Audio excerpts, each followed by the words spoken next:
Bonjour à tous, très heureux de vous retrouver pour partager avec vous la parashat Matot.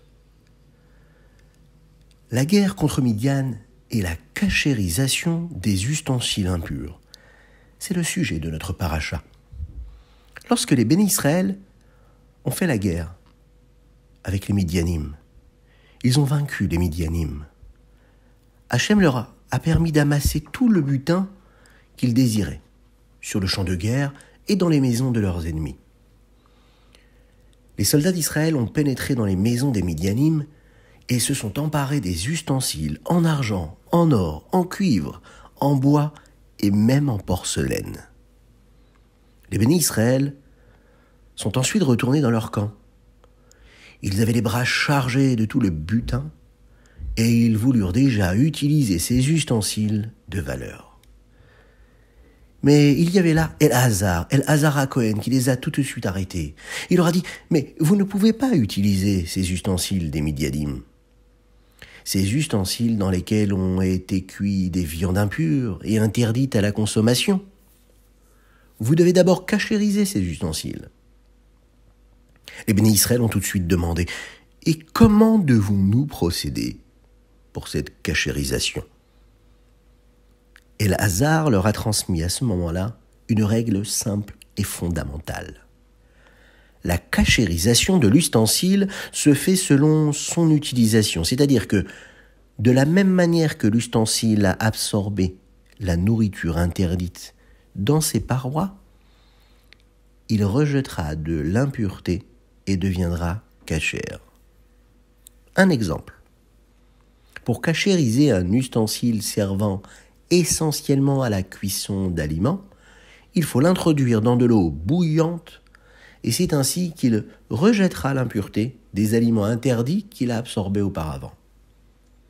De la même manière, pour cachériser un ustensile servant essentiellement à griller des aliments sur le feu, il faut le placer sur du feu jusqu'à ce qu'il rougisse et il deviendra de cette façon cachère. Un autre sujet que la parasha Matot aborde, c'est la requête particulière des descendants des tribus de Gad et de Réhouven. Il faut savoir que ces deux tribus-là possédaient de nombreux troupeaux de bétail. Et ils décidèrent d'adresser à Moshe une requête toute particulière. Ils se sont rendus compte d'une chose, les territoires qui étaient situés sur la rive est du Jourdain, en dehors de la terre d'Israël, se trouvaient deux endroits qui pourraient parfaitement servir de pâturage pour les troupeaux. Il s'agissait de Yaézer et de Gil'ad. C'étaient des territoires qui appartenaient auparavant à Sichon et Og, que les bénis Israël avaient conquis.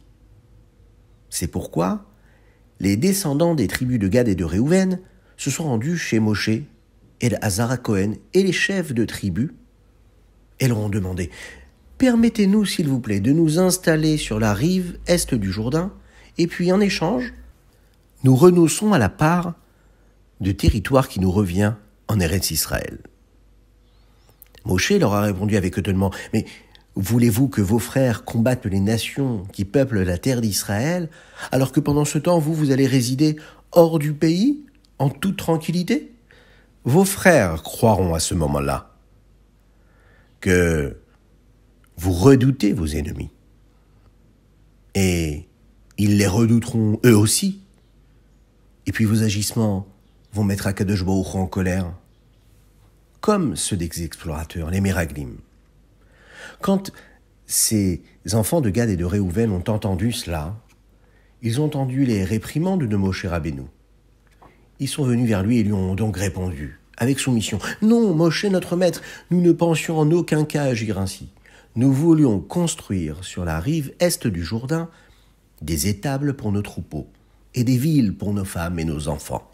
Puis, nous pensions les laisser seuls pendant que nous reviendrions combattre aux côtés de nos frères, les nations ennemies. Nous ne rejoindrons pas nos maisons tant que toutes les tribus d'Israël ne seront pas installées elles aussi sur les terres qui leur reviennent. » Ils ont fait cette promesse. Moshe a donc accepté cette fois la requête des descendants des tribus de Gad, de Réhouven et de la moitié de la tribu de Ménaché, qui s'était elle aussi jointe à eux Et il leur dit, si vous respectez votre promesse et que vous n'allez pas rejoindre votre terre avant d'avoir aidé vos frères au combat, alors j'accepte d'accéder à votre requête. Mais sachez que vos femmes et vos enfants sont bien plus importants que vos troupeaux de bétail. Ainsi, au lieu de construire d'abord des étables pour vos troupeaux, comme vous l'avez précisé précédemment, construisez en premier lieu des villes pour vos femmes et vos enfants. Voilà ce que Moshe Rabbeinu leur a demandé.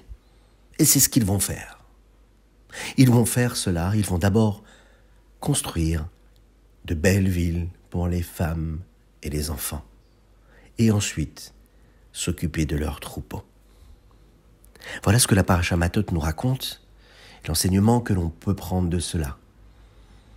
Dans la vie d'un homme, il y a du matériel et du spirituel. Il y a posséder, avoir des biens matériels.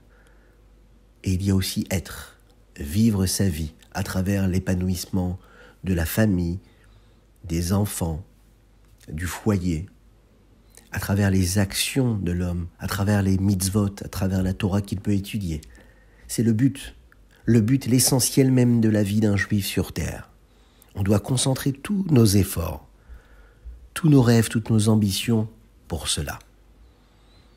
À très bientôt, que Dieu vous bénisse et qu'il vous protège, qu'il étende sa grâce sur vous et qu'il vous inonde de bénédictions, de lumière, d'épanouissement matériel et spirituel. À bientôt.